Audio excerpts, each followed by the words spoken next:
একদিন রাজকুমার ইন্দ্র নিজের বন্ধুদের সাথে শিকারে গিয়েছিলেন। ওনারা একটা সুন্দর হরিণ দেখলেন। রাজকুমার ওর পিছু ধাওয়া করলেন, কিন্তু একটু পরে হরিণটা জঙ্গলে হারিয়ে গেল। নিরাশ হয়ে রাজকুমার ইন্দ্র ফিরছিলেন, আর ঠিক তক্ষুনি উনি কিছু আওয়াজ শুনতে পেলেন। রাজকুমার সেই আওয়াজের দিকে এগিয়ে গেলেন আর প্রিন্সেস লাবাম। আশ্চর্য, এই পাখিগুলো কথা বলছে কিভাবে? আমি এক্ষুনি রাজকুমারী লবঙ্গর রাজ্য থেকে ফিরলাম। তুমি কি রাজকুমারী লবঙ্গকে দেখেছো? শুনেছি ও পৃথিবীর সব থেকে সুন্দরী রাজকুমারী। হ্যাঁ, আমি কোনোদিন এত সুন্দরী মেয়ে আগে দেখিনি। সত্যি?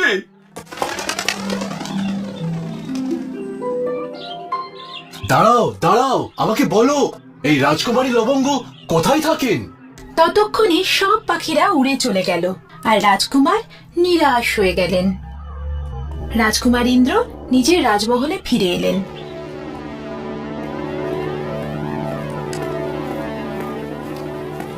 মা, এই রাজকুমারী লবঙ্গ কে, আর ওনার রাজ্যই বা কোথায়? আমি জানি না, হয়তো রাজকুমারী লবঙ্গ বলে কেউ নেই। কিন্তু মা, আমি তো নিজের কানে শুনলাম কথা বলা পাখিদের কাছ থেকে। তুমি কি কথা বলা পাখির কথা বলছো? হ্যাঁ বাবা, আমি নিজের কানে শুনেছি। ওই পাখিগুলো রাজকুমারী লবঙ্গের সৌন্দর্যের প্রশংসা করছিল। আমি ওনাকে দেখতে চাই। রাজকুমারী লবঙ্গ নামে এরকম কোন রাজকুমারী নেই ইন্দ্র। তাও আমি নিজে একবার খোঁজ করে দেখতে চাই। বাবা, আমি ওনাকে খুঁজতে যেতে চাই। রাজা ধীরাজ সিং আর রানী রূপমতি অনিচ্ছা সত্ত্বেও নিজেদের প্রিয় রাজকুমারকে যাওয়ার অনুমতি দিয়ে দিলেন। এরপর রাজকুমার ইন্দ্র একা একাই বেরিয়ে পড়লেন নিজের যাত্রায় রাজকুমারী লবঙ্গের খোঁজে। সারা দিন যেতে যেতে রাজকুমার ইন্দ্র ক্লান্ত হয়ে পড়লেন, আর উনি একটা নদীর তীরে বিশ্রাম করার কথা ভাবলেন। প্রথমে নদীর জল পান করলেন আর তারপরে খাবারের পুটলিটা খুললেন। আরে, এ কি? সব মিষ্টিতে তো পিঁপড়ে ধরে গেছে। রাজকুমার ইন্দ্র মিষ্টিগুলোকে মাটিতে রেখে দিলেন আর চলেই যাচ্ছিলেন। তখনই পিঁপড়েদের রাজা রাজকুমারকে ডাকলো। রাজকুমার, ধন্যবাদ রাজকুমার, আপনি খুব দয়ালু রাজকুমার। যদি তোমার কখনো আমাদের প্রয়োজন পড়ে তাহলে অবশ্যই আমাদের স্মরণ করবেন। রাজকুমার ইন্দ্র এগিয়ে চললেন। কিছু দূর এগিয়েই একটা গুঙানির আওয়াজ শুনতে পেলেন।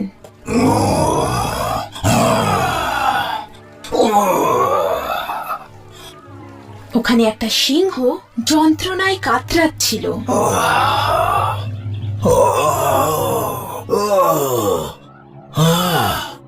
রাজকুমার ইন্দ্র ওই সিংহটার পায়ে ফুটে থাকা একটা কাঁটা দেখতে পেলেন।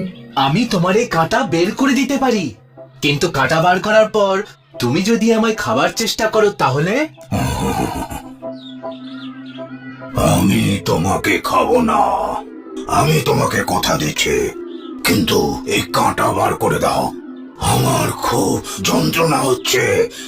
সিংহটা কথা দেওয়ায় রাজকুমার ইন্দ্র ওকে সাহায্য করতে গেলেন। কিন্তু যখন উনি কাঁটাটা ধরে টান দিলেন, সিংহটা জোরে গর্জন করে উঠল আর সিংহী দৌড়তে দৌড়তে এলো। সিংহী রাজকুমারের উপর আক্রমণ করতেই যাচ্ছিল। ও আমাকে সাহায্য করেছে, এ শত্রু নয়, এ তো আমার পায়ে ফুটে থাকা কাঁটা বার করে দিয়েছে। সিংহী শান্ত হলো আর ধন্যবাদ, তুমি খুবই সাহসী। যদি আমরা তোমার কোনোদিন উপকার করতে পারি তাহলে আমরা খুব খুশি হব। রাজকুমার ইন্দ্র নিজের যাত্রায় অগ্রসর হলেন। দিন রাত চলতেই থাকলেন। জঙ্গলে ওনার নজর একটা কুটিরের উপর পড়ল। ওখানে রাজকুমার একজন ফকিরকে দেখতে পেলেন, যিনি অসুস্থ ছিলেন। জল, জল। এই নিন বাবা, জল খান। ধন্যবাদ বাবা, আমার কোনো উত্তরাধিকারী নেই, এখন আমার 3টি জাদু করার জিনিস তোমায় দিলাম। জাদুর গালিচা। এতে চড়ে তুমি যেখানেই যাও যেতে পারবে। জাদুর চুলি, এর ভেতর থেকে তুমি যা চাইবে তাই তুমি পেয়ে যাবে, যেমন ধন দৌলত। আর এটা শেষ, জাদুর তলোয়ার। এটা খুব সাবধানে ব্যবহার করবে, কারণ এর আঘাত থেকে কেউ বাঁচতে পারে না। তিনটি জাদু জিনিস পেয়ে রাজকুমার খুব খুশি হলেন। জাদু কালিচা, আমাকে রাজকুমারী লবঙ্গের রাজ্যে নিয়ে চলো। এখন রাজকুমার ইন্দ্র রাজকুমারী লবঙ্গের রাজ্যে ছিলেন। উনি এখানে ওখানে জিজ্ঞাসা করলেন আর সন্ধ্যের অপেক্ষা করতে লাগলেন। সন্ধে হলো আর রাজকুমারী লবঙ্গ ব্যালকনিতে এলেন। রাজকুমারী লবঙ্গ ভীষণ সুন্দরী ছিলেন। রাজকুমারী লবঙ্গ খুব সুন্দরী, এনাকে খুব কাছে থেকে দেখা উচিত। রাজকুমার ইন্দ্র ওনার সৌন্দর্যে মুগ্ধ হয়ে গেলেন। তখন প্রায় মাঝরাত। রাজকুমার ইন্দ্র নিজের জাদু গালিচায় চড়ে বসলেন। জাদু গালিচা, আমাকে রাজকুমারী লবঙ্গের কক্ষে নিয়ে চলো।